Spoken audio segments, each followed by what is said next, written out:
There are moments in life when we clutch so tightly to what we think we need that our knuckles turn white and our hearts grow weary. We pray, we plan, we push, believing that if we can just make things happen, we'll finally feel safe. But sometimes, the universe waits for us to let go before it begins to give.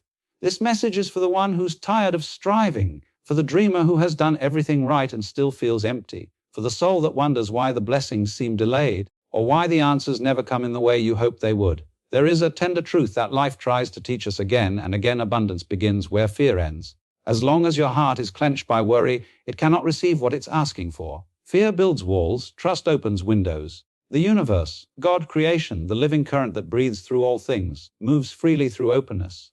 When you release the need to control, to predict, to guarantee every outcome, you create space for the divine to move. Fear often disguises itself as responsibility. We tell ourselves we're just being careful, just preparing. But deep down, fear is the voice that whispers, what if I'm not enough?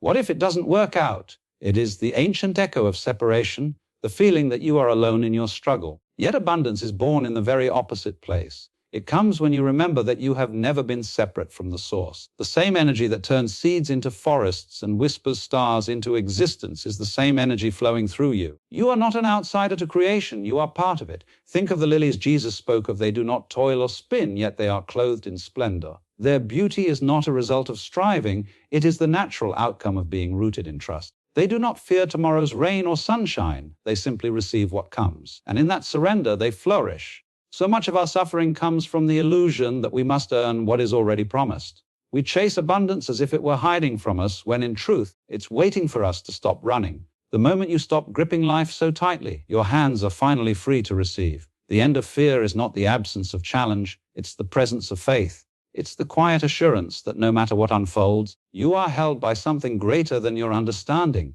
And when that truth sinks in, not just in your mind, but deep into your spirit, you begin to live differently. You begin to move through the world with calm expectation, not anxious striving. That is where abundance truly begins, in the heart that no longer trembles, but trusts. And from that trust, the flow of life starts to reveal its gentle rhythm, leading you to the next truth waiting just ahead. The universe has always been a mirror. It reflects not what we say we believe, but what we quietly hold to be true in the hidden spaces of the heart. Every thought, every feeling, every word we breathe into the silence becomes a vibration, and the universe listens, not to our noise, but to our energy. What we carry within us, it gently echoes back. When you live from fear, life starts to take the shape of it. Opportunities feel scarce, love feels fragile, and the world begins to look like a place that withholds instead of gives. But when you live from love, everything softens. People appear kinder, doors open without effort, and even challenges feel purposeful. The universe doesn't punish or reward. It harmonizes. It moves in tune with your inner state. This is why the most powerful prayer you can ever pray is not made of words, but of alignment. When your thoughts, your emotions, and your trust begin to move in the same direction, the energy around you begins to respond. The ancient truth has always been the same: as within, so without. Jesus said, out of the abundance of the heart, the mouth speaks. He was reminding us that what flows out of us first lives within us. If your heart is filled with gratitude, if grace multiplies around you, if your spirit is filled with peace, life starts to bend toward calm waters. The external is always a reflection of the internal. You do not manifest abundance by demanding it. You welcome it by becoming it. When you begin to see yourself as already enough, already loved, already chosen, you stop grasping for what was never missing.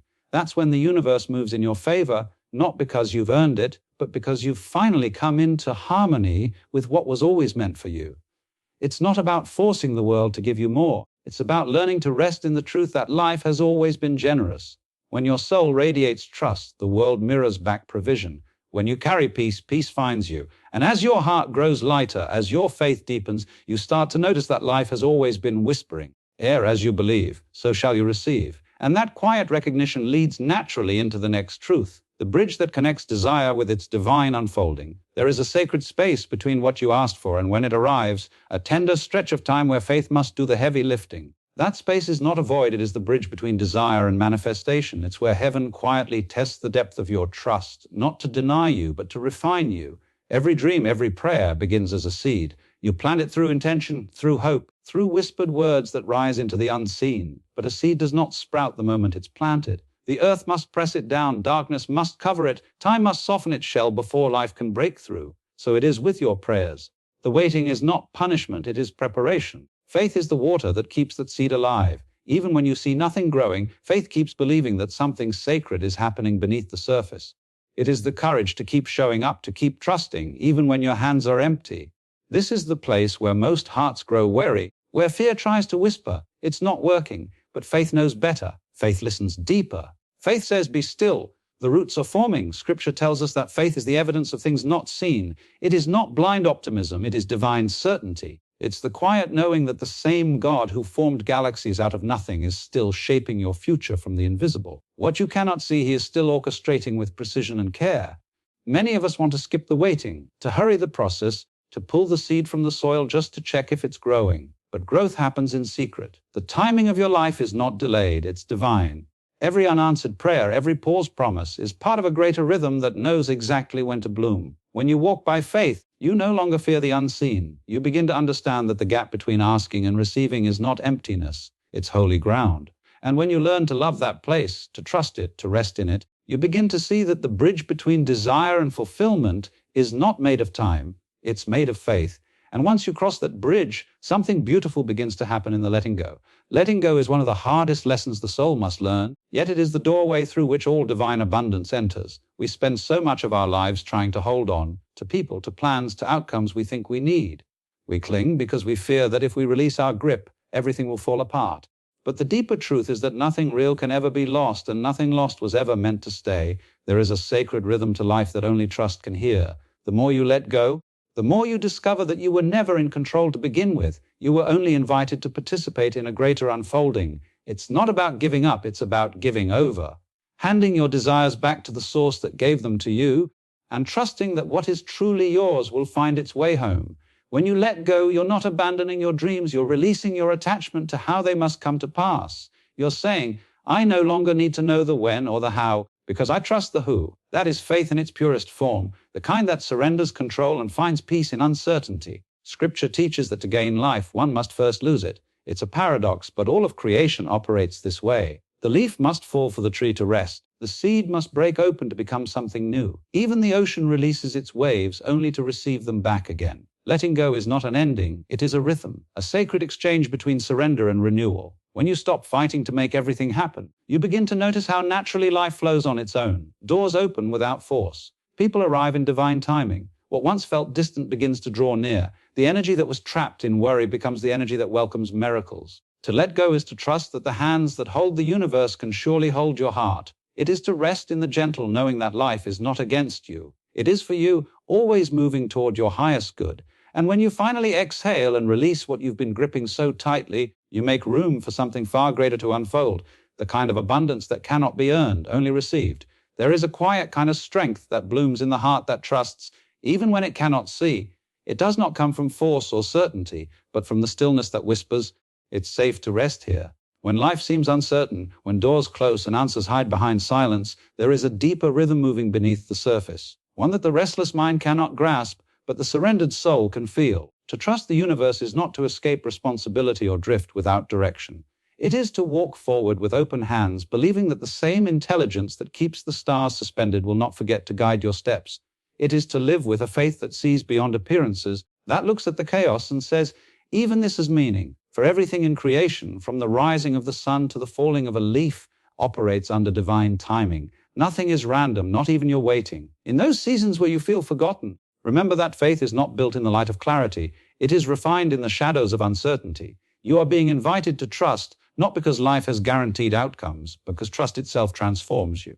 It teaches patience, humility, and peace in the absence of control. It turns what could have been anxiety into worship, and what could have been fear into surrender. There's an old truth found in the heart of Scripture: be still and know that I am God. It doesn't say, strive and you'll understand. It says, be still, because the knowing comes when you release the striving. In that quiet space, abundance begins to flow, not as something you chase, but as something that meets you where you are. When you stop demanding certainty, you begin to notice grace in the smallest things, the warmth of morning light, the breath that continues without effort, the peace that somehow arrives after every storm. These are signs of a universe that is not against you, but deeply for you. So, when your heart aches for answers, lean into trust. Let your faith be soft, not rigid. Let it breathe, expand, and unfold like dawn over dark water. For in that stillness, abundance is already on its way quietly, faithfully, and always right on time. Abundance is not something you acquire, it is something you remember. It has always been here, woven into the breath that fills your lungs, the light that touches your skin, the heartbeat that quietly reminds you that you are alive and part of something far greater. But somewhere along the way we forget. We begin to measure abundance by numbers and possessions, by what we can hold or prove, rather than what we can feel. Yet the true wealth of the spirit is found not in accumulation, but in awareness. There is a kind of richness that comes when you stop searching for more and begin to see what already is. The mind is restless. It always wants to get somewhere, to make life better, safer, more certain. But the soul knows something the mind does not, that the present moment is already whole. It doesn't need improvement, it needs attention. When you become still enough to notice the quiet gifts around you, the gentle rhythm of breath, the beauty in imperfection, the grace of another sunrise, you begin to realize that abundance is not arriving tomorrow, it's happening now. Scripture reminds us that the kingdom of heaven is within you. That isn't a distant promise, it's an immediate truth. The divine lives in your awareness, in your capacity to love, to forgive, to be grateful, to see beyond fear. Abundance flows naturally when you align with that awareness, because it's not about earning, it's about remembering who you are, an expression of divine life itself. The reason trust is so powerful is because it restores this remembering. When you trust the flow of life, you stop blocking it. You stop tightening around outcomes and allow grace to move through you. Suddenly, everything begins to align, not because you forced it, but because you finally stopped standing in its way. To live abundantly is not to have everything go right. It is to know that everything, even what seems wrong, has its place in a greater harmony. It is to rest in the quiet joy of being connected to a universe that gives, renews, and sustains without end. So pause for a moment, feel the air in your lungs. Notice how life still breathes through you, no matter what you've lost or feared. That right there is abundance, simple, sacred, and already yours. And so, my friend, as this reflection draws to a close, I want you to remember one simple, sacred truth: you are not separate from the life you seek. You and the universe are not two forces in opposition. You are expressions of the same divine rhythm, unfolding in perfect time. Every moment you choose trust over fear, peace over control, and surrender over striving, you step deeper into alignment with that rhythm. You were never meant to chase abundance. You were meant to receive it. The universe does not reward tension. It responds to openness. It moves through faith the way light moves through clear water, effortlessly, beautifully, without resistance. When you quiet the noise of worry and return to the stillness within, life begins to speak again. Its voice is soft, but it's steady. It says, "You are safe. You are guided. You are already enough." Abundance is not a distant promise. It's the natural language of a trusting heart. You don't have to prove your worth to the world or to God. You only have to remember that the same energy that turns the seed into a forest and the tide into an ocean is already at work within you. So, wherever you are tonight, whether you're standing in faith or trembling in doubt, take a breath and rest in this truth: life has not forgotten you. Everything is unfolding as it should. Keep your hands open. Keep your spirit soft. Trust that what belongs to you will arrive gently, without struggle, at the appointed time. Because when you stop trying to control the universe, you finally realize it was never against you. It was always waiting for you to let go, to trust, and to receive the abundance that has been reaching for you all along.